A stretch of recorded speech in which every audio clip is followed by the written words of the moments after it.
What is going on in this crazy world? You are a new creation. We crush the head of the devil. God lets the devil do crazy things sometimes because there is a greater good that will be accomplished because of what God allows the devil to do. And he's done that in your life at times. Romans 8:28, God causes all things to work together for the good of those who love him and are called according to his purpose. So God can always take the evil that the devil intends. This is also Genesis 50:20, taking the evil that the devil intends and turning it for our good and for the good of the glory of God. So what we talked about last time was this broken gene pool, this muddled up gene pool of humanity, and yet Noah being a blameless in his genes guy, as it says in chapter 6, verse 8 and 9.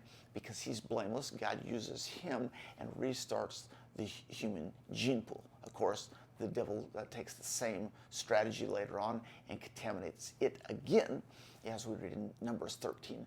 But what I want you to notice from all this is that the devil is trying to destroy the human race because he understands that the human race, the offspring of the woman, the seed of the woman, who is ultimately Jesus, but includes humanity and the followers of God as a whole, that they will ultimately crush the head of the devil, as it says in Romans 16, verse 20. I believe somewhere around there. Okay, Romans 16:20 says that the God of peace will soon crush Satan under your feet. He crushes Satan under your feet because you're a part of the seed of the woman. Jesus is specifically the seed of the woman, but you're a part of that community, and so you have a part in crushing Satan. Okay, so Satan doesn't succeed there in Genesis 6, as we read about, and so he continues to try, and we get up to Genesis 11, and he tries another strategy. Now, this is interesting. So we get up to Genesis 11, and we read about how the Tower of Babel was a tool being used by the devil, this ancient dragon, to try to destroy God's plan to ultimately crush him and his minions. So Genesis 11, verse 1, now the whole world had one language and a common speech.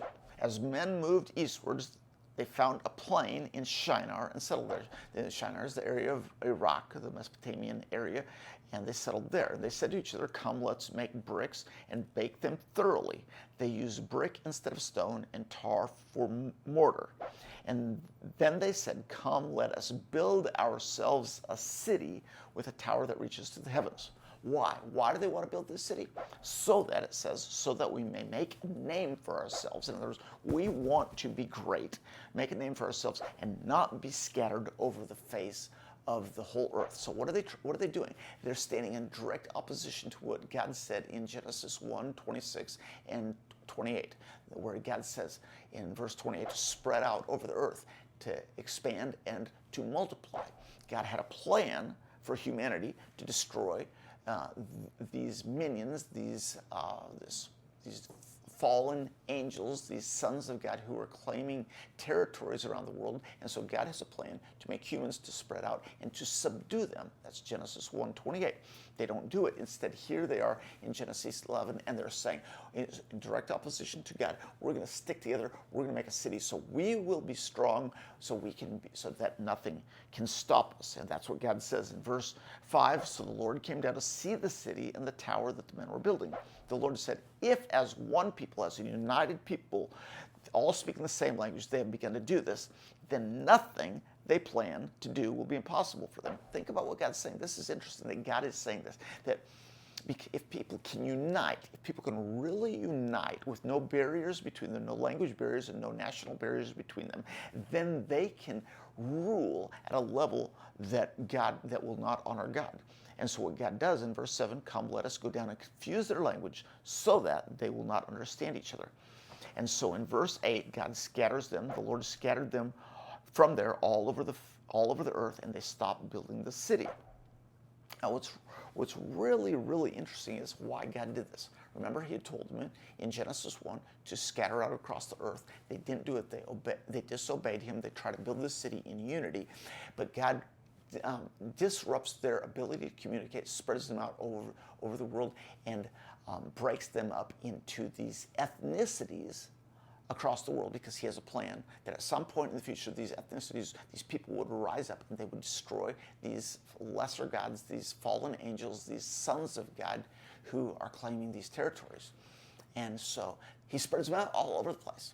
Now we know this because it's really interesting. In Deuteronomy 32, verse 8 and 9, we've got this interesting verse that says, when the Most High assigned the nations their inheritance, when he parceled out the descendants of Adam, he set up the boundaries of the people groups, these ethnicities, after the number of the sons of God.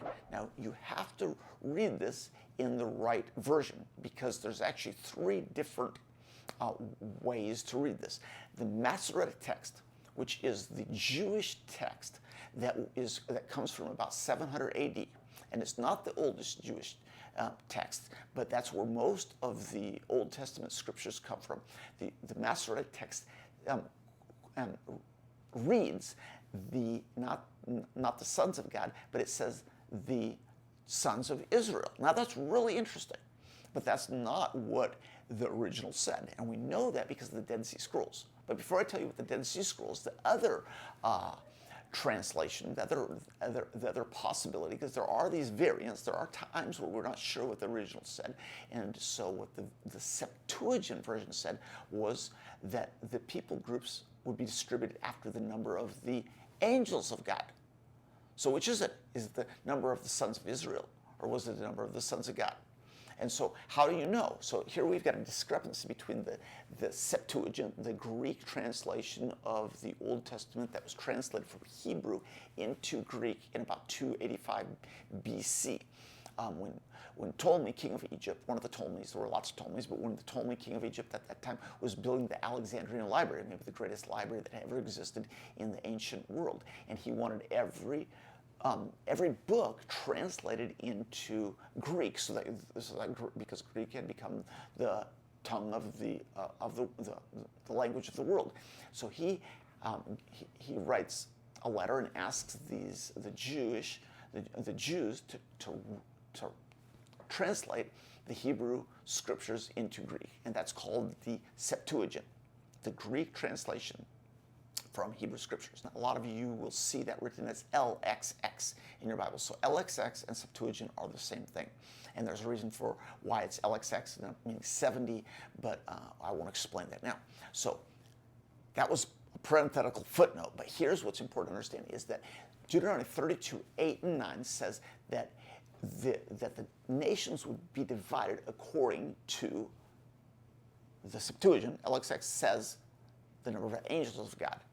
The Masoretic text, which comes from about 900 years later, 800 years later, the Masoretes put the sons of Israel. Well, which one is it? When you find these discrepancies, how do you know? And you don't know unless there's a third way to find out. And in this case, there is. The Dead Sea Scrolls really give us a lot of help in understanding which of the variance is right when we get a little bit of discrepancy between the Septuagint and the Masoretic text. Now, all of you guys might be saying, Steve, you're explaining way too much. That's too long of a rabbit trail. But it's important that I explain this so you understand why there's a discrepancy there. So what does the Dead Sea Scrolls say? Now we're back. Now that's the end of the footnote. Back to where we were. Deuteronomy 32, 8 and 9 says this.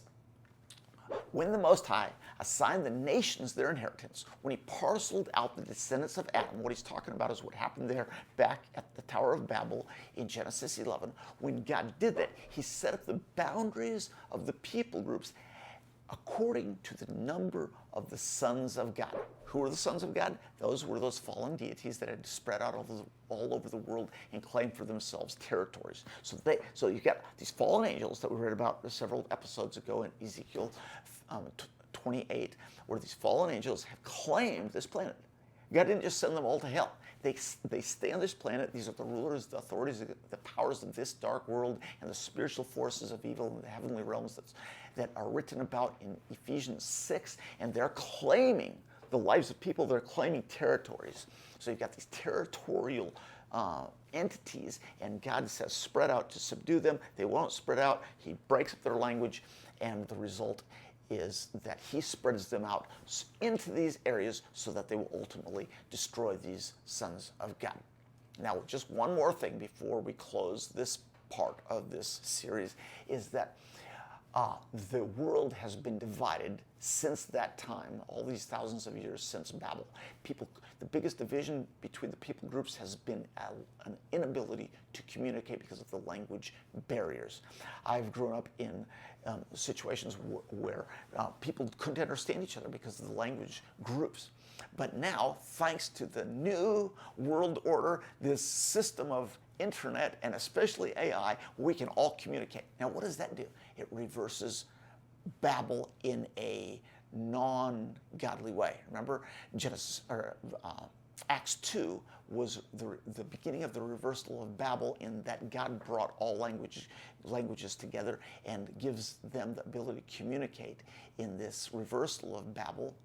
But the world hasn't accepted that. Instead, what the world has done is it has figured out a way to reunite humanity apart from God, to build this one world entity where all people can communicate, where we can throw off the ethnic divisions, we can throw off all those divisions, we can throw off generational divisions, we can throw off even gender divisions, and we can have a world where we are all one. Of course, it doesn't work, because there is no unity apart from unity that is found in the Lord.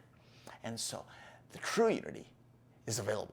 And we're going to talk more about that in the next episode. What is going on in this crazy world? He chose you to be a blessing to the world. Why did he choose you? No, because you're so nice.